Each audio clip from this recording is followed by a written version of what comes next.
Hey, everybody. This is Jason Probst, that guy in Hutch, and I'm really excited about today's episode, and I really hope that you'll take the time to listen to this whole episode. I'm speaking with Myra Kitson, who, along with her husband Jim, own Metropolitan Coffee.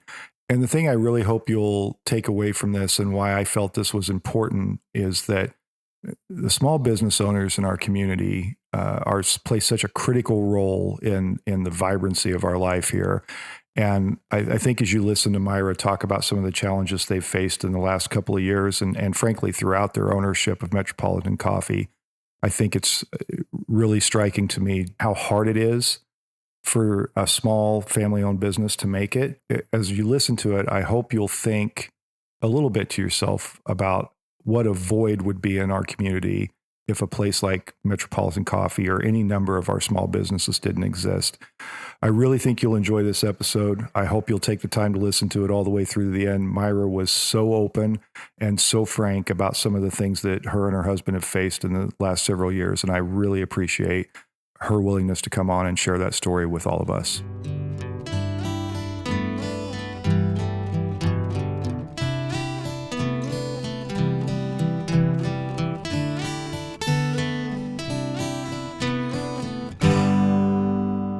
Hi, everyone. This is Jason Probst, that guy in Hutch, and you're listening to That Podcast in Hutch.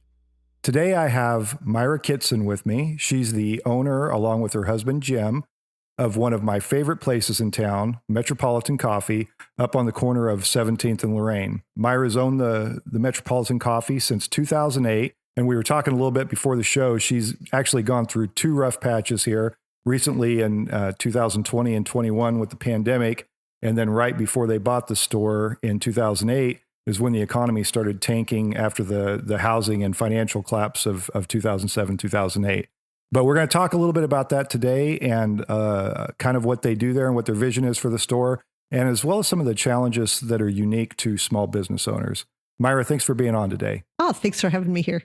So tell me a little bit about when and why you bought the store. You talked to me before. Metropolitan Coffee opened in 2002. And I like to remind people that there was no market for a high-end coffee store before Metropolitan Coffee. Starbucks came in later, but that was after the market had already been established by a local provider of good coffee. Tell me a little bit about why you wanted to get into the coffee business. It actually sort of fell into our laps. Our son, Zach, was a barista at Metropolitan Coffee before we bought it. I think he started there when he was 16.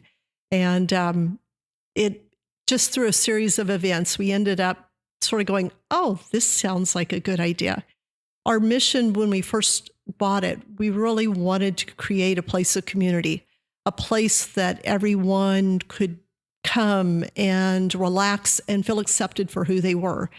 Of course, we want to provide phenomenal coffee, great pastries, great chais and teas. But the whole purpose was creating a sense of community, a safe place for people in town. And that's really how it started. I'm a big coffee lover. I love coffee and drink it every day. And probably my doctor would tell me I drink maybe too much of it. But tell me did you know anything about coffee before you got into the business? I didn't. My husband, Jim, was a huge supporter of the shop before we bought it. We were in there on a regular basis.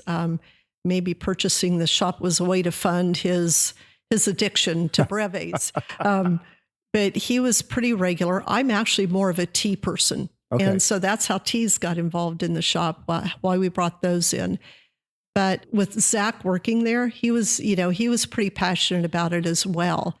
And so that was sort of the inroads and got us talking to the owners when we purchased it.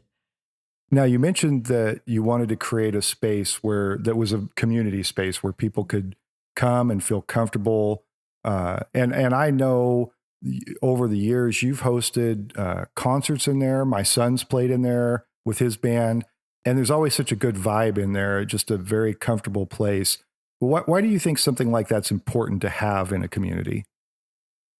I think it allows for people from diverse backgrounds to sort of connect or to see each other. That's what we loved about being able to have music. We could have, bluegrass one night. We could have jazz one night. We could have, Yogi Boogie one night. And that allowed for different people that maybe hadn't experienced that music or been part of the crowd that would have attended that music to come and see and be seen. And it really allowed people to start conversations. And I think that's so important in a community to have a neutral ground, a place where everyone knows they're welcome. So you may be diverse, but you could come and chat and interact, and it's safe. It allows people to sort of rest. A long time ago, someone did an interview with us, and they wrote it up. It was a high school paper, I think, and they wrote it up. And we had said something about creating a safe place for people. And somehow when they put it in their article, it ended up being a sofa place. And, but then we thought about it and it's like, yeah, that's okay. Yeah. And you do. And one of the more popular spots in the store is the sofa area, right? I've seen people kind of corral their kids in that area and make a little play area out of it. Sometimes if it's busy and all the seats are taken, but there's like one or two people sitting at the collection of sofas, other people will come and sit at those sofas as well. So you get that kind of cross-pollination, I guess, of different people sharing the same space together. Yeah. And I think that really lends into one of the biggest challenges that the last couple of years have provided to us. When COVID hit, we ended up pulling all the soft furniture out because we had no way of knowing if we could sanitize it or if that was even important. And so, Jim and I were talking about what is our biggest challenge most recently with the small business. And I think our biggest challenge, honestly, is supporting our mission and creating that safe and welcoming environment, creating the sense of community when you can't have community. Has that been pretty difficult for you guys this year and last year to kind of know that you weren't able to fulfill that mission and maybe talk about that in general, about some of the things you've had to deal with in the last couple of years and how it's impacted your business? Well, and that's exactly true. We haven't had live music because we have a fairly small venue, even though it's large compared to coffee shops, but we don't have adequate ventilation. So trying to be responsible and, part of our mission is caring about our customers. So to have live music, which was so much part of us creating community, we haven't been able to do for the last year and a half. And then also we did swing dance nights. That was the last Sunday of every month we had swing dance, and we can't do swing dance because again, you've got people breathing on other people they don't know. And again, it might be okay, but I don't want to be the place that maybe someone catches something and they go to the hospital. So, living up to our mission. And then lastly, angering people over some of the mask issues, that was really hard because we were trying again to do our best to follow the rules, to look out for our customers and those coming in, and to lose some of that community when people become angry. And so that was probably one of the most heartbreaking parts of the last year and a half. I was just thinking as you were talking about all this, that it must have been heartbreaking to have to make some of these very tough decisions. I know that, the mask issue has been very controversial, and business owners had to make the decisions based on what was best for their business, their customers, and based on the best information they had. Did you have some people get upset with you over that? We did. It's really been hard for the staff. I mean, we have dropped requiring the mask in the shop right now because it's not a county mandate. We tried to follow what the county commissioners did, although we sometimes felt a little alone on that. It was really sad to have we've had people take their mask off and yell within 6 inches of our face. We've had people that are fairly large and intimidating lean across the counter and scare the tar out of some of our staff. We've had people cuss at us. And this is all in an environment where you don't have to come in. there are options for you to go to our drive-through or to another drive-through. Yeah, that was the heartbreaking part.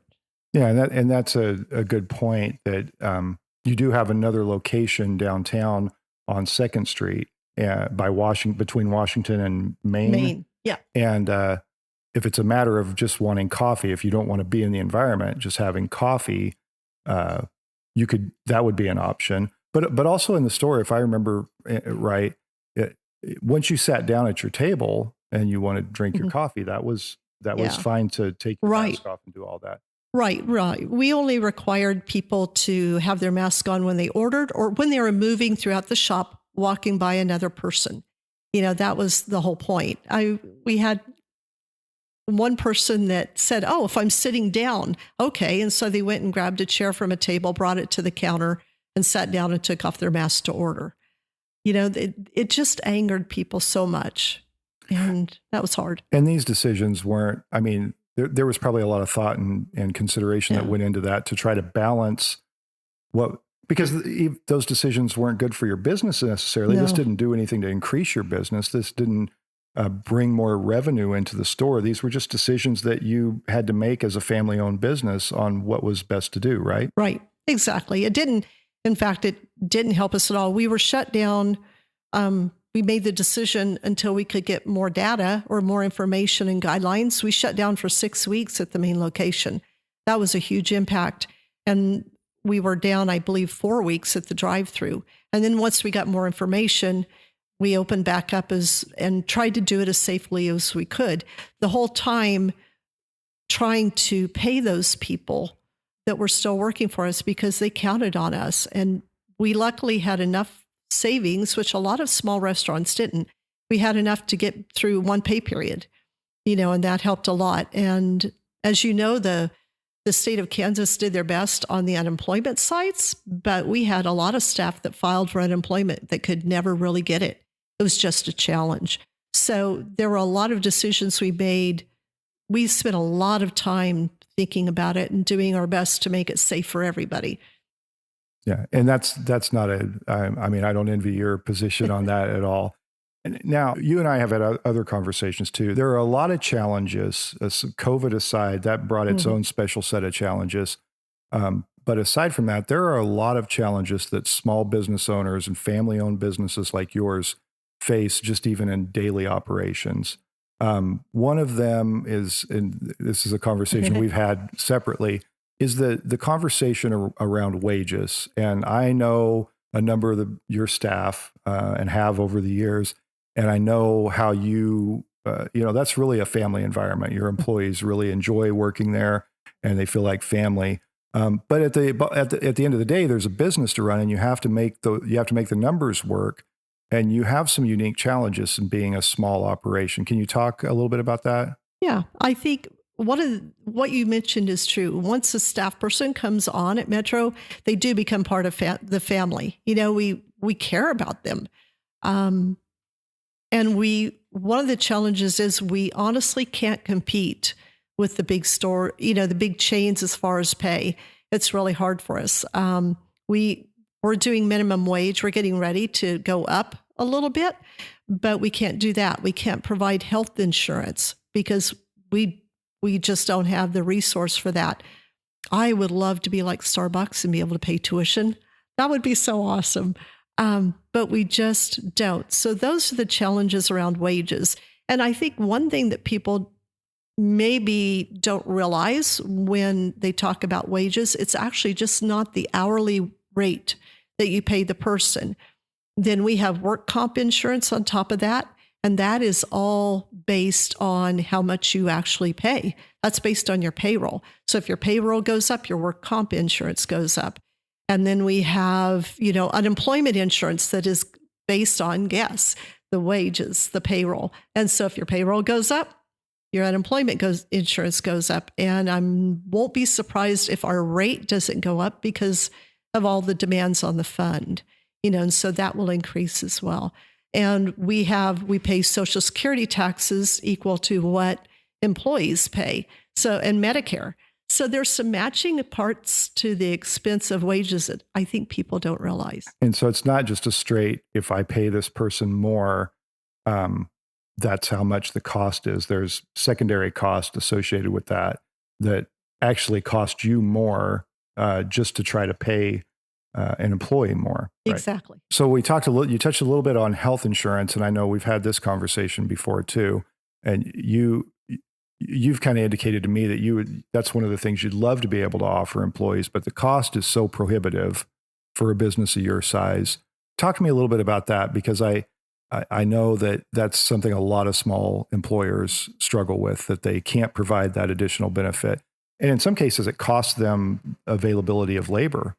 That's true. I mean, we have our daytime staff is a little bit older than our weekend and closers. And so they're actually sort of two different needs based as far as employees. The daytime weekday staff, for them, they're older, they're out from their parents, so they need health insurance and they need dental insurance. Mental health insurance is really something we should be talking about.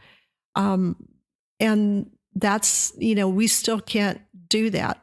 One of the challenges is that we have about 18 employees, but probably out of that, there are only about 4 that would be interested in health insurance, which isn't even enough to get us into the some of the other options rather than like a standard Blue Cross Blue Shield plan. Yeah. So you have to have usually 5 to 10 employees to do that. And most of our other staff are teenagers that are under their parents' plan. So that's one of those challenges. We don't have the funds to go with the big name to get a really great insurance. And we have not enough people to go with another option. Have you ever lost anybody because of health insurance? They haven't said specifically because of health insurance, but what we have lost them is the fact that maybe I can't pay $10 an hour and provide health insurance. That's the thing. I do know, I've had staff tell me, I really wish I had health insurance. And I've had staff tell me, I'd really wish I had some sort of mental health insurance where I could get, some sort of help there too, which you would have under a standard policy. And so the staff that we have are really kind to us and they stay with us. They maybe stay with us longer than they should because they like the environment and we really do cherish them. But when they do leave, it's because, we can't compete with, $12 an hour and health insurance. And talking about that and talking about the difference between, because I always think this is an important distinction to make when we have these conversations about wages and benefits and things. There is a huge difference between what you're doing and what a giant corporation is doing or has done in the past. In your case, we were talking before, you're the owner, you and Jim are the owners, but Yeah. and I hope you're comfortable talking about this, but you and Jim aren't making a ton of money on this, right? We actually aren't. We've owned it since 2008. Part of the way we acquired it was to borrow against Jim's 401k, a small amount, but we still borrowed. In the last 3 years, we haven't even pulled funds to make those payments on the 401k. We're doing that out of our own pocket. So we do not, in the last 3 years, we have not pulled anything to pay us. The hours that we work are all free. And so it's more of a passion, and honestly, if you're not getting paid, it's a hobby. So it's sometimes not the most fun hobby, but no, we aren't making anything out of it. So.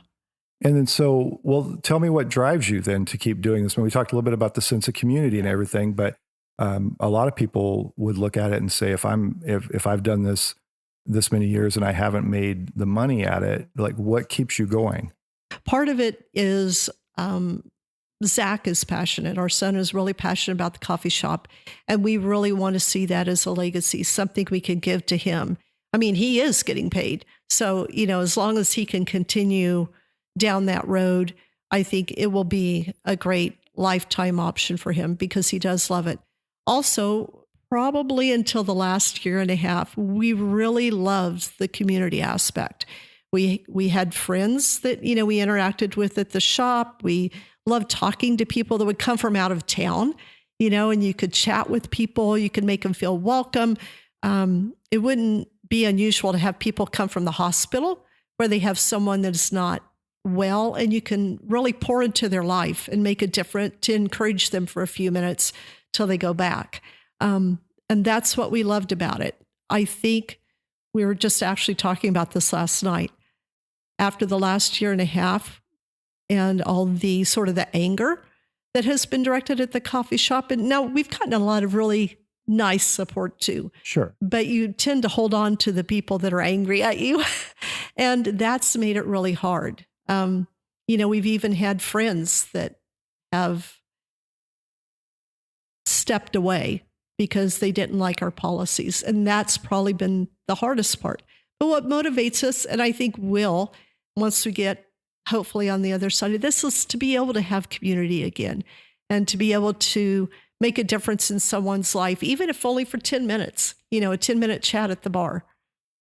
One of the things I've always liked about your store is that sense, exactly that sense of community. I can go in there, I can schedule meetings with people there, and it's a comfortable place to meet.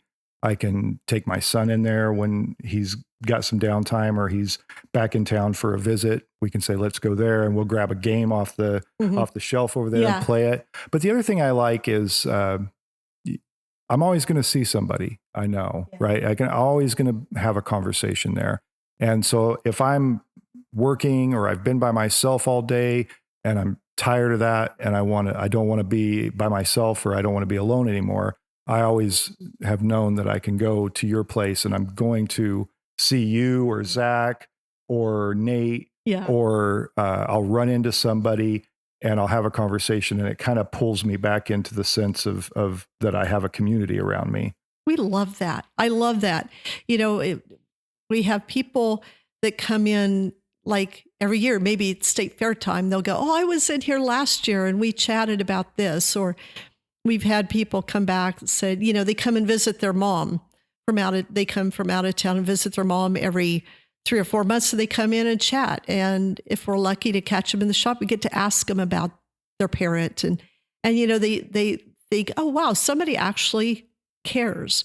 And so being able to spend that 5 minutes impacting someone in a positive way is probably what still keeps us going. But that's hard to do when you've got the plastic between you and the mask. Yeah, it's been especially challenging in the last couple of years, I think. Now, another thing that you talked about that's been a challenge is some of your supply issues that we're seeing. Cost of goods have gone up. You mentioned freight has gone up. Talk to us about that what you've experienced there. It's really interesting. We're very lucky that our main coffee supplier has only went up about 10 or 15% in the last 4 or 5 years. That's really good. Freight now on pretty much everything runs us at least 15% on top of the price.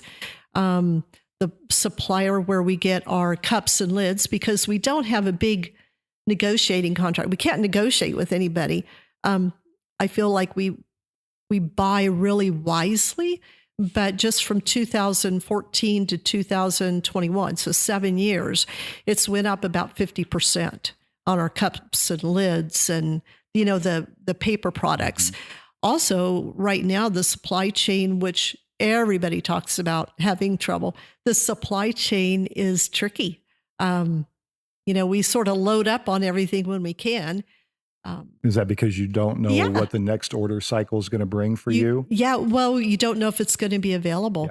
Yeah. Like 16-ounce cold cups all of a sudden have choked. And luckily we have the arrangement with Webstraw, which is our main paper supplier, that, we pay a fee to be part of a club, kind of thing. And they allow you to call, and they usually have some set aside for people that are in that group. But it's tricky, and it adds a level of stress because it's like, oh man, are we not going to be able to get that cup because then that creates stress for the barista. If the barista can't have the right size cup, people get upset. It's also really hard to make sure you portion correctly. So yeah, the supply chain is sort of tricky. Shipping has went up quite a bit. So yeah, those are probably some of the big things. Well, and a couple of things there. I know when the store is busy, it seems to me, I've never done this before. I've never done anything beyond make like my own French press at home Right. kind of thing. But it seems that it's all a matter for the baristas to keep up with the volume when you're really busy. It's kind of there's a system, right? And so it's a system of, I have this size cup, I put this much in it. And when that has to change, that probably throws a hitch in everything, doesn't it? It does. I mean, there are recipes for everything. And it's sort of interesting. I think people have often said, well, can't you just get someone from the temp agency to come in and do the barista work? And it takes at least 4 weeks to be trained good enough to be left on your own. And everything has a formula. Everything is a recipe. And then if we change the kind of drinks we are offering, well, the recipes change again, and you have to learn those. And then the poor baristas, on top of having to know everything, we talk about waste. If you waste 2 ounces of milk every time you make a drink, that sends our costs through the roof. So everything has a formula. Everything has a distinct skill. So if you take away one of their tools, their life becomes a little more stressful. And another thing is consistency in the product, right? Yeah. People expect the coffee to taste the same. Yeah. And this is another complication for you. When coffee prices go up or freight goes up, it's not as if you can just find a different bean supplier. You've built your business around a certain flavor, a certain consistency. And if you start changing that because of cost, that's another challenge. It's a real challenge. It's interesting. We have an espresso that the staff loved, the customers loved, but it was probably 80% more. It just kept getting more and more expensive than what we are using now. Our current bean supplier is one that's been with the shop since 2003, actually. Oh, wow. And they were Roaster of the Year in 2016. They're super good. But, so we sort of build our brand on using their products. We're actually looking to maybe go with a local roaster. They're coming here from Texas. We're truly excited about finally being able to do local beans that we feel are really the quality. But yeah, you just can't go buy like a ground Folgers off the shelf and make it work. You just can't. No, that does not work at all. It just doesn't. Now, another thing is, so looking at all those, you also can't just raise your prices every month or every day. And I think particularly in like a service industry, like a coffee shop or a restaurant, you're typically dealing with lower margins on your products. I mean, I think if you really go crazy in your store, you could walk out of there paying $5 for a drink. But that when I decide to get a bean freeze or something, that's what, You're going over 5 with a large. Yeah. But beyond that, you're talking ticket average of $2-3 maybe. I'd say maybe, well, it depends. If you're doing drip coffee, you're somewhere in the $2.50 range.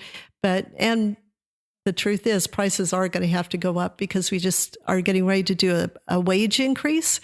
And yeah, maybe the average ticket price is $4.50, around that. And what we know and are sad to say, we can't keep the coffee shop just on coffee and drinks. We added in the breakfast burritos, which has really, really helped us in 2020. That was a huge help. And I think we're really looking at doing something simple with a sandwich and soup kind of thing. But a coffee shop really can't hardly survive on just coffee anymore. It just isn't. You're going to have a higher ticket price. Yeah. Yeah. Because it's just because, again, we're in Hutch and you're an independent small company. So you're not running the kind of volume. It would be one thing if you were running thousands of people through your store every day, but you're not. No. And, we have in winter, it's going to get better. We're going to have higher volume, but we just don't have that kind of volume where you can have a low margin. And our margin is actually pretty tight as it is. So I want to come back to the community part of things. One of the things I've always noticed in your store and in the coffee shop is that you sometimes have like these locally made mugs or hot pads or things like that, but also art. There's always art on the walls. You allow artists to come in and display what they have and sell it through this. I assume they sell it through you guys. Talk to me about why you think that's important. Art is such a gift to the shop. I mean, the shop is great, but when the art comes down, it's like a little part disappears. Art breathes life into the shop. So we're passionate about having art in there, but sometimes the art is really great and sometimes the art is maybe a beginner level, but it follows sort of with the same thing we did with music. On Friday nights, a lot of times we'd have maybe not as practiced of musicians on Friday night.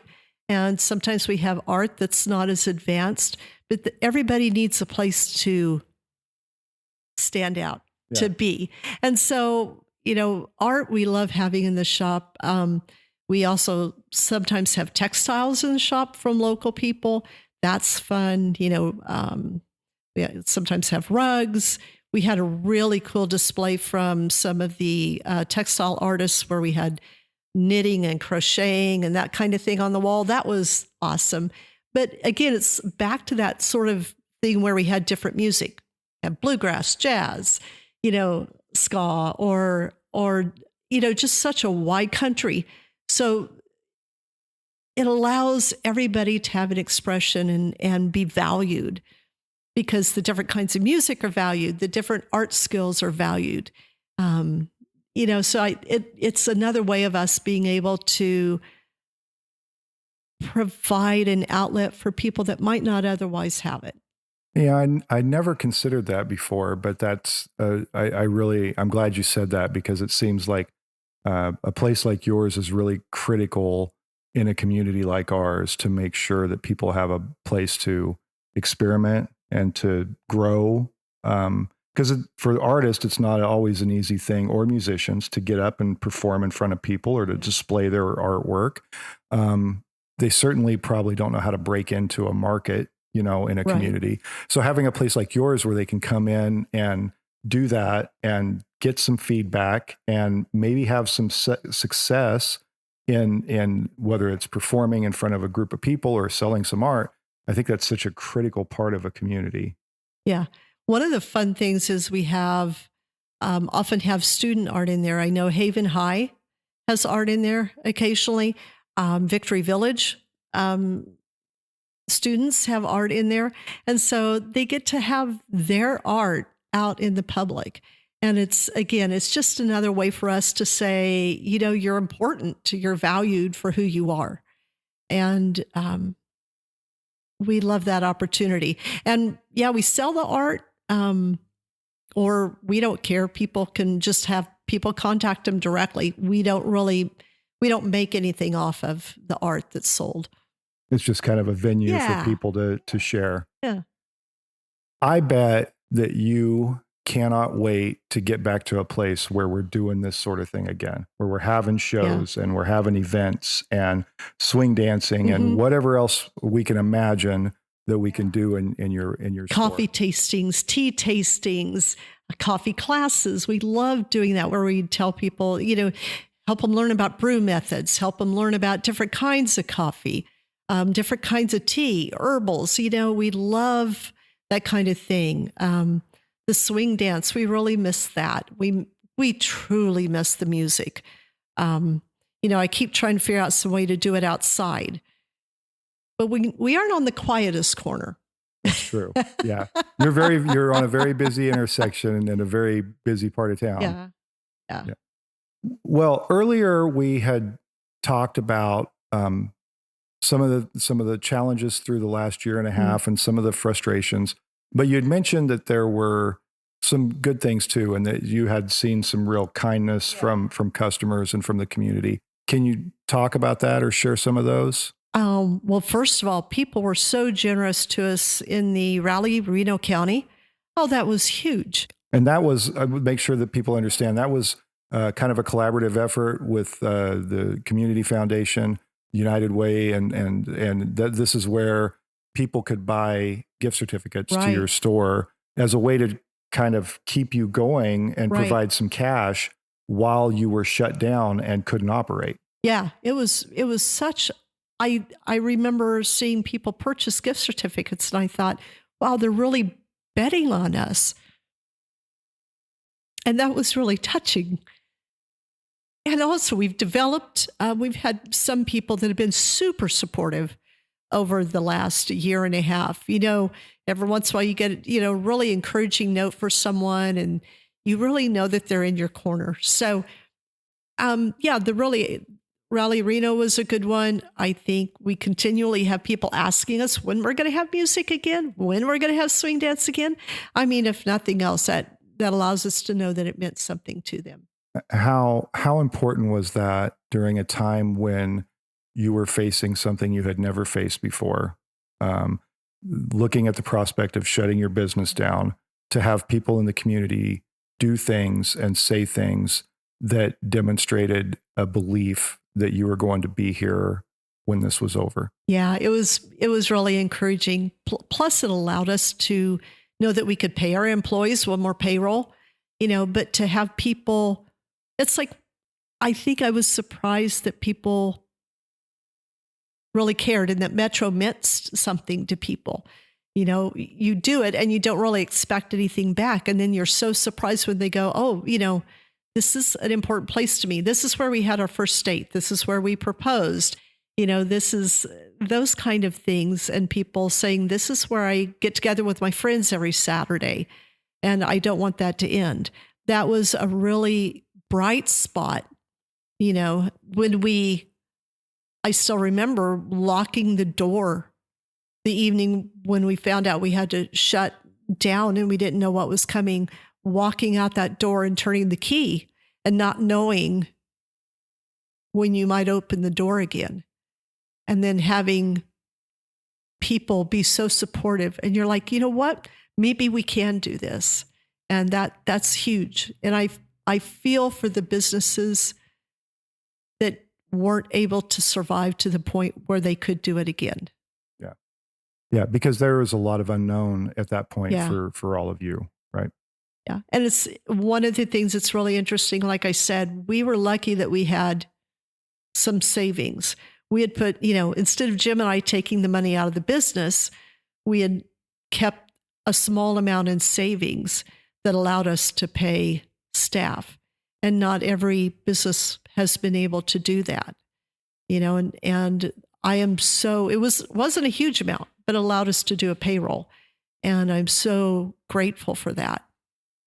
I am too. Well, I love your store. I know a lot of people that do, and I'm glad that you're still here. And I hope that you never, ever, ever go away.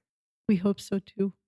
Thank you for coming on today. And thank you for being so candid and so open about some of the challenges you faced, not just in the last couple of years, but throughout all of this and moving into the future. Yeah. Thank you. Thank you.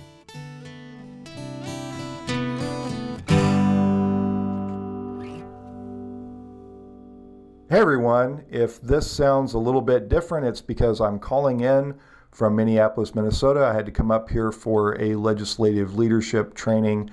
And while it's been a busy week and an enjoyable week, I wanted to make sure I could still kind of summarize some of the events that are coming up. Want to make sure you don't forget about Arsenic and Old Lace. If you listened to last week's episode, we talked to Ben Jones, who's the director. That's happening at Family Children's Theater on October 7th, 8th, and 9th at 7:30 p.m. and on October 10th at 5 p.m. The Hutchinson Arts Center will also have its exhibit for its autumn auction available for viewing. They'll have the art in there. You can check it out, and then that will be available on auction, on the auction block, on October 23rd at 9 a.m. Farmers market's still going on. That'll happen this Saturday. Time's running out on that, though, because we don't have much fall left. And then on Sunday, if you're a bike rider, you can take your bike down to the Tour de Salt. That's on October 10th at 9 a.m. This is a ride I've done a couple of times, and I really enjoy it. You get to ride around in parts of the salt mine on your bike. Always remember, if you do this, to take a tire with tread and wider tires. You do not want to take your road bike down there. And you also want to be sure to wash your bike off when you're done. Those are a few of the events that are going on this week. As always, if you have an event that you want us to promote and let people know about, be sure to reach out to us. We'd love to promote anything going on in town. Take care. Hey, everyone. I just wanted to take a moment and say we're having a lot of fun doing this podcast. And I'm really, every week, I'm just excited with the people that I get to visit with. And I hope you're enjoying it too. And if you are, it's really important that we get more people to listen to this podcast to make it sustainable. As much as I like doing it, it's going to be hard to keep going if we don't have as many listeners as we'd like. There are some simple things you can do. If you like it, first off, tell your friends about it. Make sure you share it with people. Talk to them. Say, you've got to listen to this and you'll find it interesting, and get the word out about it. Another thing you can always do is like it, subscribe, and rate it on your player like iTunes or Spotify. Just anything you can do to kind of indicate to other people that this is something worth listening to. Another thing you can do is subscribe to my newsletter, which is thatguyandhutch.substack.com. There's a free option, but there's a paid option on there. When you subscribe on the paid option, you're helping both my newsletter and the podcast continue. Anything you can do to help on this end to make sure we spread this out, get more people listening, we'd really appreciate it, because I want to keep doing it. I want to keep bringing interesting people from our community and our state in for you to visit with. I'd like to thank a few of the people who've helped make That Podcast in Hutch possible. My son Mitchell Probst wrote and recorded the music for the show. Jenny Brigette put together some great graphics and promotional art. And Chris Acker helps overcome my mistakes to produce a great sounding product every episode. That Podcast in Hutch is made possible through a collaboration between the Hutchison Arts and Culture Collective and Salt City Sound. They're working to bring resources and infrastructure to support art, music, and storytelling in our community. If you have an idea for your own podcast, reach out to them at podcasts@saltcitysound.net. If you enjoy That Podcast in Hutch, be sure to subscribe and share it with all your friends. You can also help support this production by subscribing to thatguyandhutch.substack.com or by emailing me at thatguyandhutch@gmail.com to learn about sponsorship opportunities. Thanks for listening, and I hope you'll join us again next week.